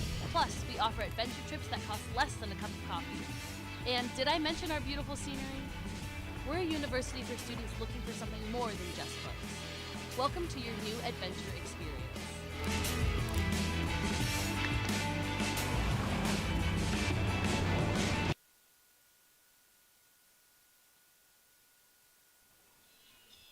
Everything going Shenandoah's way, but we're not done yet. 16-7. The Hornets battling the Hornets. We always have problems when these two teams meet, and we might have to get some rebranding or something because the ODAC isn't exactly a big conference, but we do know this matchup will always ruffle your feathers if you're broadcasting. So many, flying, small, insectual creatures in this conference. I mean, you go back to Emory and Henry being in the league, the Wasps. Obviously, we had Randolph-Macon in town the other day, the Yellow Jackets. That just feels like a high. Yeah, I mean, you want to go the avian variety there, the Bridgewater Eagles. I don't know. Can a royal fly? We'll have to I know it's decide basically a lion, but I mean, maybe it's like a griffin. It has wings too. That might be a requirement for the ODAC at this point because everything else is flying. The season has flown. We're already at the end, almost at the end of April. We'll put it that way. We'll enjoy our time while we have it now on the 17th day, but this is really starting to wind up into the postseason. You will see a lot of those teams in action in the ODAC tournament.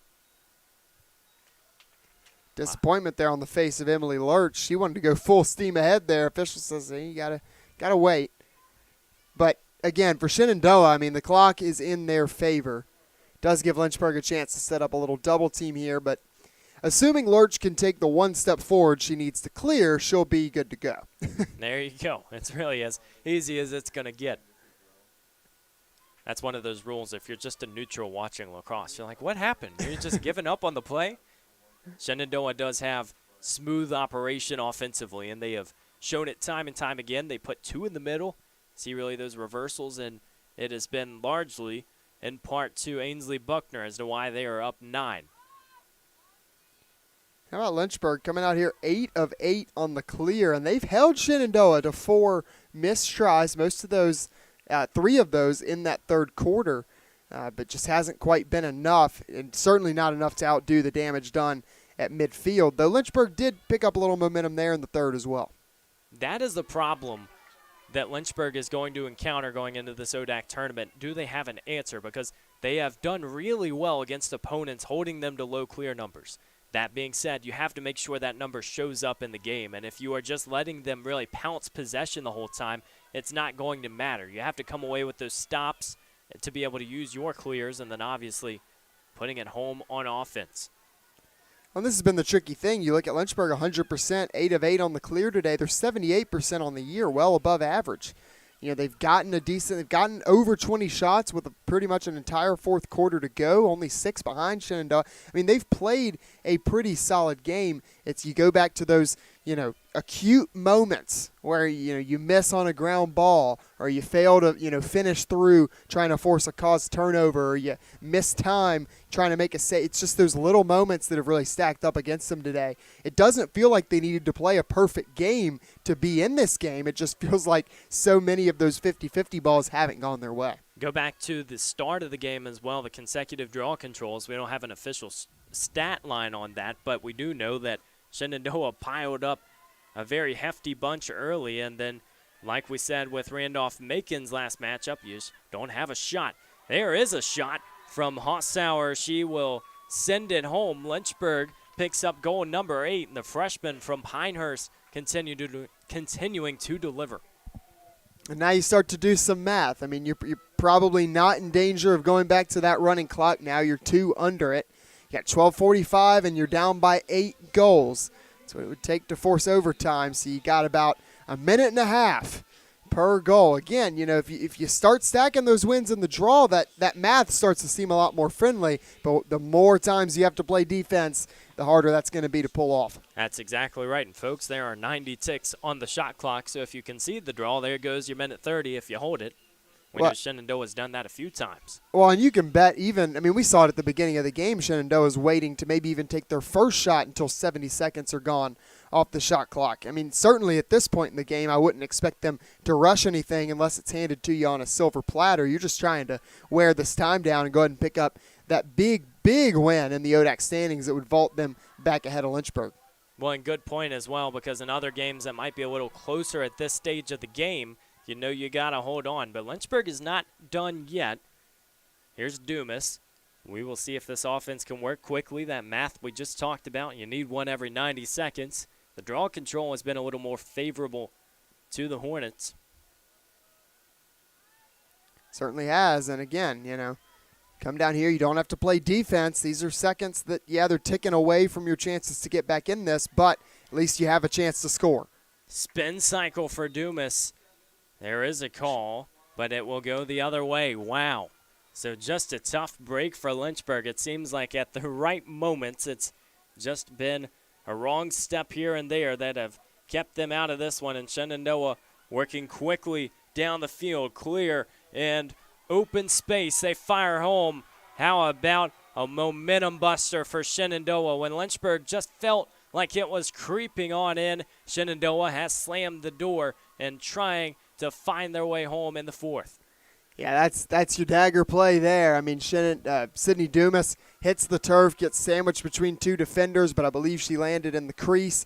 So call goes against Lynchburg. Shenandoah wastes no time, gets down there, extends the lead back to 9, and they go to that opposite shoulder of Kayla Brady. Obviously, they've beaten her a good bit to her right. That time they go to her left, give her a different look, and sneak one by. Few conversations in the back for Lynchburg's defense, but I think at this point when you have allowed 17 on the board, you have seen a little bit of everything. Shenandoah spraying the shot chart, and they are just operating at a high level. This is a team that, when you look at the expectations this year, it's always interesting just thinking about what different coaches have in mind. But as we have insinuated, expect big things from Shenandoah. They're trying to maximize their offensive production, and with their 3 top scorers maybe not returning next year, it certainly starts to matter. And this is interesting. Shenandoah has kind of yanked Buckner from midfield. I really haven't seen her take a lot, in this entire second half. And Lynchburg now starting to pick up some momentum, just maybe too little too late there on the draw. You can expect if things even get a little bit closer that Buckner will be in that spot, but you do want to get everybody reps. See many on Shenandoah who have taken them. Pass outside. Lynchburg works all alone on the far side, and Neely Morris gets another one. She is just scoring at a high rate at Schellenberger Field, win or loss, showing us again what she can do. Offense is picking up, and Evan, we mentioned this earlier. The Lynchburg offense, when it's had a chance to get set, has looked like a pretty well-oiled machine today. They're not shooting nearly at the clip that Shenandoah is, but Shenandoah is out here on MLB The Show putting up video game numbers. 17 of 27. It's just ridiculous from the visiting Hornets. But Lynchburg has looked good. Again, sometimes just looking at purely the shot percentage doesn't tell the full story. More accurate look might be looking at how many goals you have relative to how many possessions you have, because obviously you can get multiple shots in a possession, whereas in a basketball, obviously you get one shot and that's it. You go back down to the other end unless you force turnovers. Shot percentage is a little more indicative of how efficient an offense has been. We have seen Shenandoah just start climbing up in that category. Here's a chance for Lynchburg to corral. And their last 3 losses, opponents are averaging 20 draw controls. And so you know that is really the narrative that would be a big impact on the stat line. It has been today, but Lynchburg starting to get a few back. Lynchburg really battling back there at midfield. Now they're starting to be the aggressor, and they're starting to out-hustle Shenandoah. Again, time, just big-time factor now. Dumas passes outside. Maybe a play she doesn't make as a freshman. Reagan Bradley now weaving in and out. Shot off the mark. Help defense was so crucial there for Shenandoah on 2 occasions. They forced Dumas back to work it outside to Halsauer, and then they get Bradley out of position. Dumas did everything she could to slow it down. Shenandoah spirals the other way. Their transition has been filthy in the second half, and when Lynchburg has them pinned down, they have so many options to send it the other way. And I think Brady's just got to be a little more patient there in goal. Just sit back and let the ball come to you. She gives the rush, tries to get in the face of the shooter, but then it takes you out of position. You kind of give the attacker the advantage there because they know where you're not in the goal, and it's hard to react in time to make a play. Not much you can do. Cameron Boker, the freshman attacker from Crofton, Maryland, slots that one home. Shenandoah just has so many freshmen who have stepped into big spots. We will have to talk about them more on the other side. 10:15 to go on LHSN right here on Schellenberger Field. Shenandoah is up 9.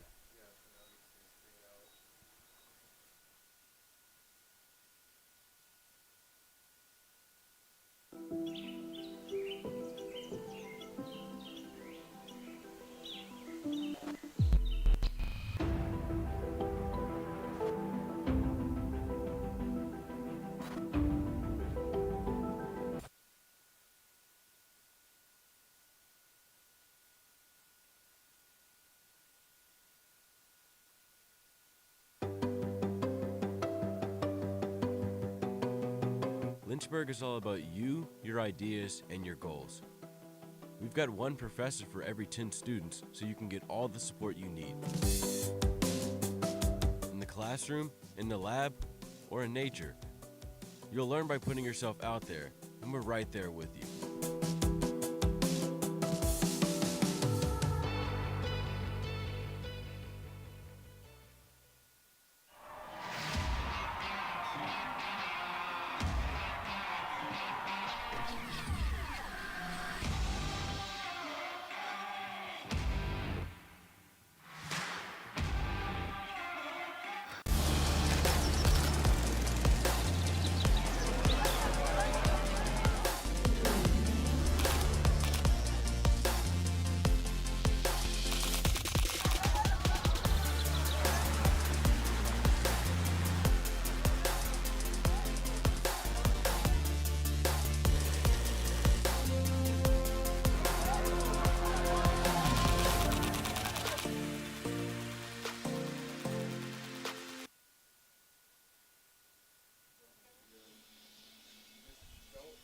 Big time stuff from Shenandoah up and down the board. Cameron Boker had her first career goal, and Shenandoah now sits at 18 in the goal column. They have put up some big numbers, and we have seen it a few times this season. Talked about some of those wins where they have been able to win by 20 plus. That is no joke, but any time in the ODAC that you're really flirting with that double-digit margin, you know you're doing something right. How about Lynchburg? They have called a lot in this fourth quarter, but Shenandoah just keeps picking up the phone. They keep answering these Lynchburg goals. Hornets, home Hornets that is, just haven't been able to stack that momentum needed to mount a comeback bid. Reagan Bradley didn't give up on the play, but neither did the visiting Hornets. Here they come prowling And back to Buckner. That Buckner-Bornholt matchup has been one to watch, and obviously you're going to look more at the attackers scoring and really let it tell the story, but the defensive work has been solid. A few times where Buckner has just snuck on in, and you play 90-second possessions, you understand it's going to happen a few times. They're going to use every inch of that shot clock. Lynchburg sits back, trying to stay tuned with under 10 minutes to go in this fourth quarter. Obviously, part of the season, as we've talked about, clutch time, it really starts to matter, and there have been only 2 really close games this season for Lynchburg. 14 or more goals in every win for the Hornets. So what can they do in a battle that is in single digits like some of the ones that Shenandoah has had? That'll be a question we might answer in the tournament. Free position now. I haven't seen many of these, just the second one today for Shenandoah. Here comes Emily Ransom, shot over. She got hit late. We'll see if it's another free position on the way. Really almost behind the play. Nobody was paying attention.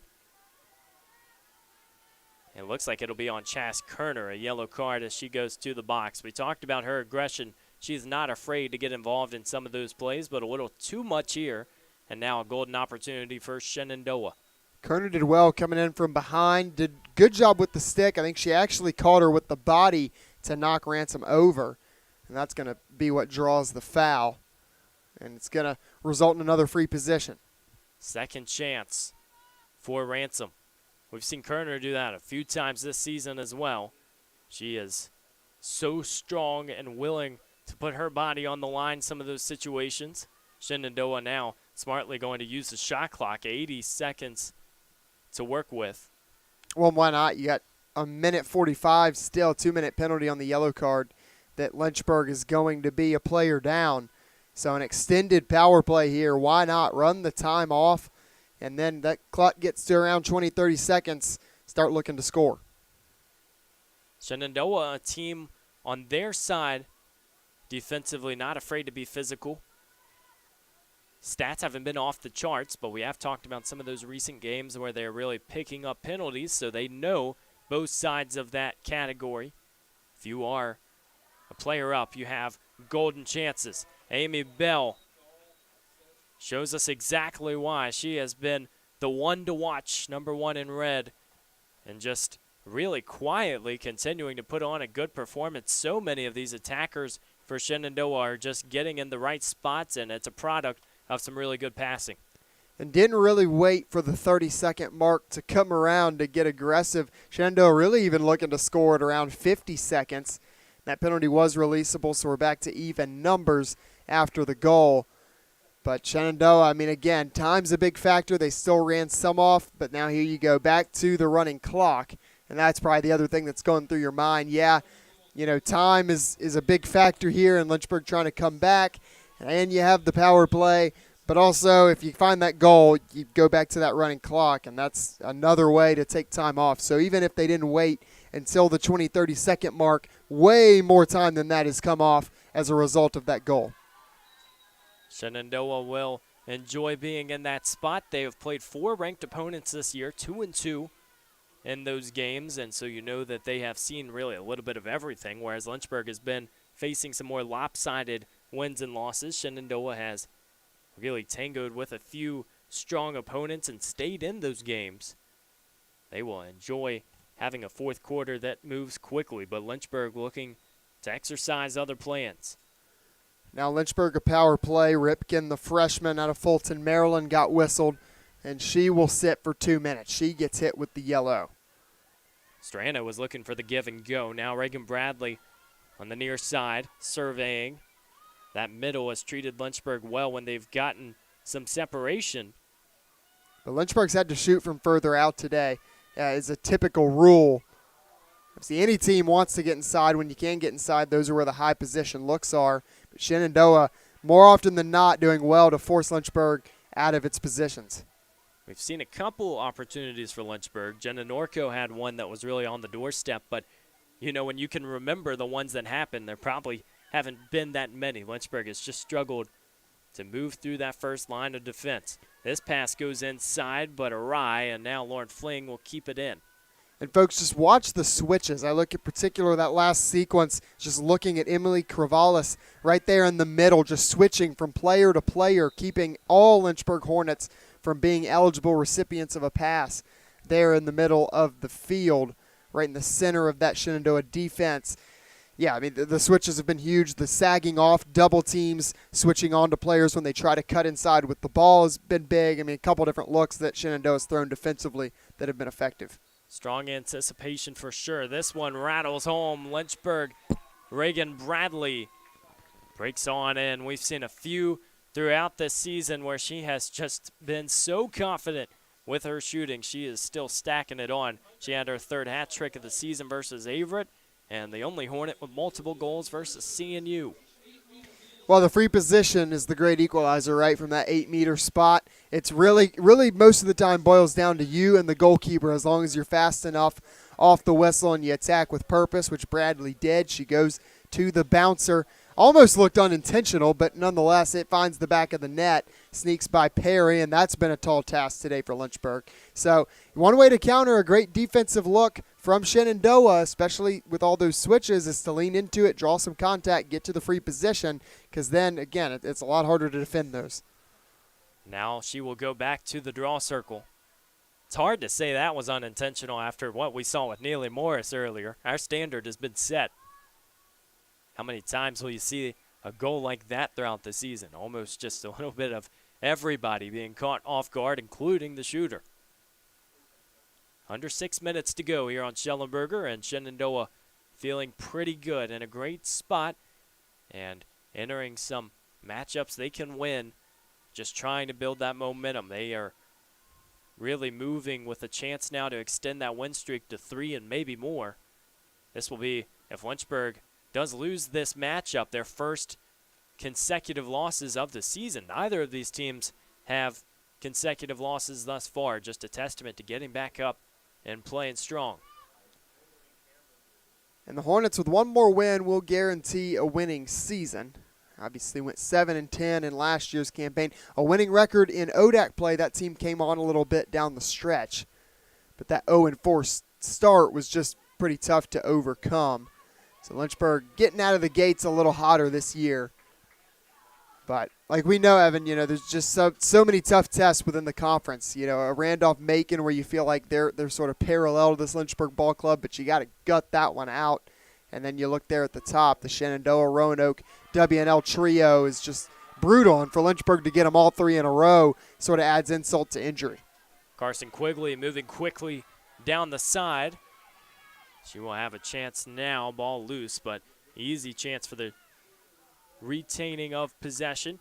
Think about some of the other sports teams on campus. We know basketball on the men's side had a really tough spell, and it's just the fact that the ODAC is pretty good in everything. There is always at least 1 or 2 main characters. When you look at the national climate, and WNL has been there for a long time.